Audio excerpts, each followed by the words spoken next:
نحمدہ و نصلی علی رسولہ الکریم اما بعد اعوذ باللہ من الشیطان الرجیم من حمزہ و نفخہ و نفثہ۔ کافی ٹائم سے یہ ایک سوال آ رہا تھا کہ لوگ جو ہیں وہ بعض اوقات گفتگو کرتے وقت بہت زیادہ جھوٹ کا سہارا لیتے ہیں، اور بعض اوقات پھر کہتے ہیں کہ نہیں ہم نے تو مذاق کیا تھا، نہیں ہمارا یہ مطلب نہیں تھا۔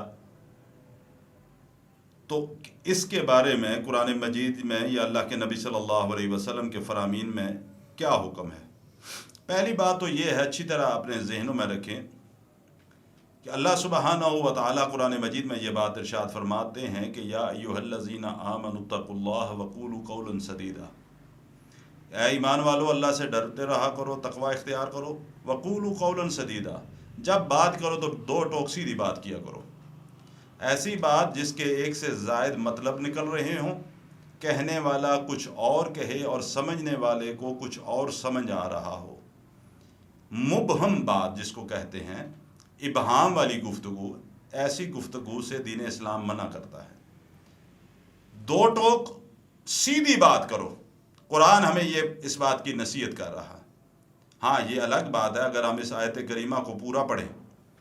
تو اللہ سبحانہ و تعالیٰ فرماتے ہیں یا ایھا الذین آمنوا اتقوا اللہ وقولوا قولا سدیدا یصلح لکم اعمالکم ویغفر لکم ذنوبکم من یطع اللہ ورسولہ فقد فاز فوزا عظیما، کہ اگر تم دو ٹوک سچی بات سیدھی بات کرو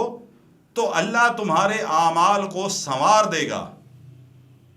اور پھر جب اعمال سنور جائیں تو پھر کیا ہوگا؟ پھر اللہ تعالیٰ تمہارے گناہوں کو معاف کر دے گا اور عظیم کامیابی جنت کی صورت میں اللہ عطا فرمائے گا۔ دھوکہ دینا، کسی کو جھوٹ بولنا، دین اسلام اس کے حوالے سے سختی سے منع کرتا ہے۔ اللہ کے نبی صلی اللہ علیہ وسلم کے فرامین کا آپ مطالعہ کر لو۔ آپ صلی اللہ علیہ وسلم کی ایک طویل حدیث ہے، بخاری شریف کے اندر یہ واقعہ موجود ہے، جس کا مفہوم جو آخری حصہ جو اس موضوع کے حوالے سے ہے میں اس کو عرض کرنا چاہوں گا کہ آپ صلی اللہ علیہ وسلم کو مشاہدہ کروایا گیا، اللہ کی طرف سے جبرائیل علیہ السلام نے دکھایا کہ ایک آدمی موجود ہے اور لوہے کی سلاخوں سے دوسرا آدمی اس کی باچھوں کو چیر رہا ہے، اور اس طرح چیرتا ہے کہ آگے سے منہ کے رستے لوہے کا سریا یا راڈ جو ہے وہ اس کے منہ کے اندر گھساتا ہے، جو پیچھے سے نکل جاتا ہے اس کی باچھوں کو چیرتا ہے، پھر اللہ کے حکم سے اس کے جبڑا ٹھیک ہوتا ہے، باچھیں ٹھیک ہوتی ہیں، دوبارہ یہی کرتا ہے، بار بار اس کو یہ سزا دی جاتی ہے۔ آپ کے پوچھنے پر جبرائیل نے فرمایا یا رسول اللہ صلی اللہ علیہ وسلم یہ جھوٹ کا سہارا دیتا ہے، کثرت سے جھوٹ بولتا تھا۔ بعض اوقات ہم جھوٹ بولنے کو حکمت قرار دیتے ہیں، جھوٹ بول کے اگلے کو دھوکہ دیتے ہیں، جھوٹ بول کر اپنا مال بیچنے کی کوشش کرتے ہیں، جھوٹ بول کر وہ تمام طریقے اختیار کرتے ہیں کہ جو طریقے دین اسلام کے خلاف ہے۔ مثال کے طور پہ معذرت کے ساتھ آج کل میڈیا کے اوپر، نیٹ کے اوپر، یوٹیوب وغیرہ جو بھی آج کے دور کی یہ ساری چیزیں موجود ہیں، کئی پروگرام ہوتے ہیں، ہنسی مذاق کے اندر جھوٹ اتنا بولا جاتا ہے کہ آپ تصور نہیں کر سکتے۔ میزبان بھی جھوٹ بولتا ہے، جو شرکاء بیٹھے ہیں وہ پتہ ہے جھوٹ بول رہے ہیں پھر بھی بول رہے ہیں، اور کہا کیا جاتا ہے انٹرٹین کر رہے ہیں، لوگوں کو ہنسا رہے ہیں۔ یہ ہنسانا بھی تو عبادت ہے۔ ہاں اللہ کے رسول صلی اللہ علیہ وسلم بھی بعض اوقات لوگوں کو ایسی بات بتاتے تھے کہ لوگ بعض اوقات اس سے خوش ہوتے تھے، پھر آپ صلی اللہ علیہ وسلم مسکرایا کرتے تھے۔ مثال کے طور پہ آپ صلی اللہ علیہ وسلم کے پاس ایک بوڑھی عورت آئی، آپ نے فرمایا اماں کوئی بوڑھی جنت میں نہیں جا سکتی۔ اس نے رونا دھونا ڈال دیا دوسرے لفظوں میں کہ یا رسول اللہ صلی اللہ علیہ وسلم کوئی بوڑھی جنت میں نہیں جائے گی، آپ فرما رہے ہیں میرا کیا بنے گا؟ آپ صلی اللہ علیہ وسلم اس کیفیت سے محظوظ ہوئے، پھر آپ نے فرمایا ہاں کوئی بوڑھی جنت میں نہیں جائے گی، کیونکہ تم بھی جوان ہو کر جاؤ گی، کہ جنت میں جو بھی جائے گا وہ جوانی کی عمر میں جائے گا، اس لیے میں نے کہا کہ کوئی بوڑھی جنت میں نہیں جائے گی۔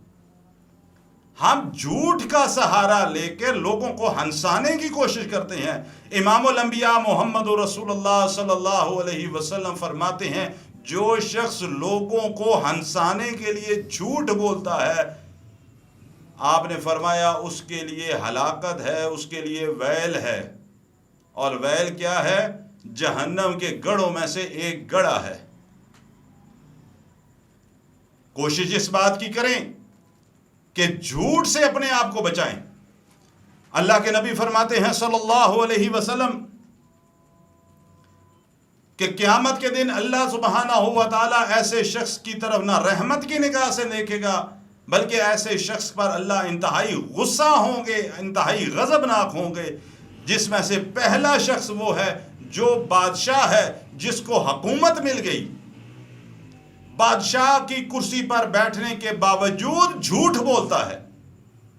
حالانکہ وہ بادشاہ ہے، اس کو پورا شاہی پروٹوکول حاصل ہے،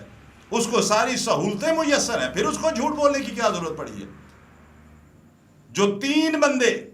جن کے بارے میں اللہ کے نبی صلی اللہ علیہ وسلم نے فرمایا کہ کل قیامت کے دن اللہ سبحانہ و تعالیٰ ان کے ساتھ انتہائی غضبناک ہوں گے، اس میں سے سب سے پہلا ایسا بادشاہ جو جھوٹ بولتا رہا بادشاہ ہونے کے باوجود۔ اللہ اکبر۔ آپ صلی اللہ علیہ وسلم کا ایک اور فرمان کہ جس میں آپ نے فرمایا کہ 5 بندے 5 گناہ کرنے والے اگر توبہ کیے بغیر مر جاتے ہیں تو 5 گناہ کرنے والے اللہ کی جہنم کا ایندھن بنیں گے۔ ان میں سے ایک شخص وہ جو دنیا کی زندگی میں کثرت سے جھوٹ بولتا رہا، جھوٹ کا سہارا لے کر دھوکے دیتا رہا، جھوٹ کا سہارا دے کر لوگوں کو فریب دیتا رہا۔ لہذا میرے بھائیوں اور دوستوں، میرے مسلمان بھائیوں اور بہنوں، اپنی زندگی کو سچائی پر لے کر آؤ،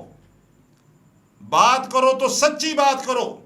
اللہ کا بھی یہی حکم ہے، قولوا قولا سدیدا، سچی اور 2 ٹوک بات کیا کرو گے تو پھر یہ ہوگا کہ یصلح لکم اعمالکم ویغفر لکم ذنوبکم، پھر وہ تمہارے گناہوں کو معاف کرے گا۔ اور پھر اگر دنیا کی زندگی اس کے حکموں کے مطابق اطاعت رسول کے مطابق گزارو گے تو پھر عظیم کامیابی یعنی جنت کی صورت میں وہ عطا فرمائے گا۔ اللہ تعالیٰ مجھے بھی اور آپ کو بھی سچی بات کہنی اور پھر سچائی کے مطابق زندگی بسر کرنے کی توفیق عطا فرمائے۔